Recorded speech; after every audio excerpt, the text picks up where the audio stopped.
Hello everyone, welcome to my channel. ഇന്ന് ഞാൻ പറയാൻ പോകുന്നത് സംഭവം അധ്യായം 1.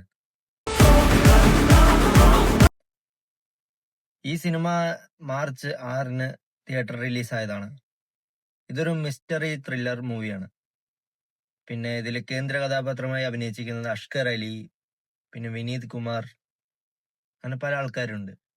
ഡയറക്റ്റഡ് ബൈ ജിത്തു സതീശൻ മംഗലത്ത്. അപ്പൊ ഈ മൂവി കാണാൻ പോകുന്നവര് ഇവിടെ എനിക്ക് ആദ്യമേ പറയാനുള്ളത്, മൂവി കാണുമ്പോൾ അതിലേക്ക് തന്നെ കോൺസെൻട്രേറ്റ് ചെയ്യണം. കാരണം ഇത് അങ്ങനെ ഒരു സിനിമയാണ്. അപ്പൊ ഇതിൽ പറയാനുള്ളത്, നിങ്ങൾ സിനിമ തുടങ്ങുമ്പോ തൊട്ട് ആ സിനിമയിൽ തന്നെ കോൺസെൻട്രേറ്റ് ചെയ്താലേ നിങ്ങൾക്ക് ഇതിന്റെ ഇത് മനസ്സിലാവുള്ളൂ. ഇതൊരു കാടിന്റെ ഉള്ളിൽ നടക്കുന്ന കഥയാണ്. കാടിന്റെ ഉള്ളില് ആദ്യം തൊട്ട് അവസാനം വരെ കാടിന്റെ ഉള്ളിലാണ്. അവിടെ എന്തൊക്കെയാ സംഭവിക്കുന്നത് ഒന്നും നമുക്ക് ഊഹിക്കാൻ പോലും കഴിയില്ല. അങ്ങനെയാണ് ഈ സിനിമ പോയിക്കൊണ്ടിരിക്കുന്നത്. പിന്നെ അതിന്റെ ഒപ്പം തന്നെ ഇതിന്റെ പറഞ്ഞാണുള്ളത് ബാക്ക്ഗ്രൗണ്ട് സ്കോർ, BGM ഒരു രക്ഷയില്ല.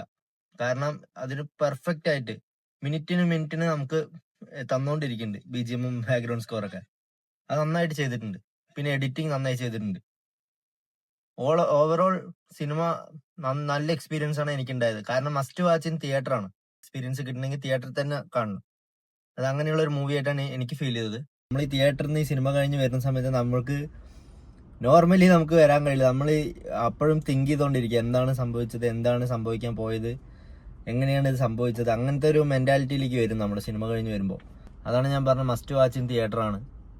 നിങ്ങൾ തിയേറ്ററിൽ തന്നെ എക്സ്പീരിയൻസ് ചെയ്യും. ഇപ്പോൾ അടുത്തുള്ള തിയേറ്ററിലെല്ലാം ഓടുന്നുണ്ട്, എല്ലാവരും പോയി കാണുക. ഓക്കെ, അടുത്ത വീഡിയോ ആയിട്ട് വീണ്ടും കാണാം. Bye bye.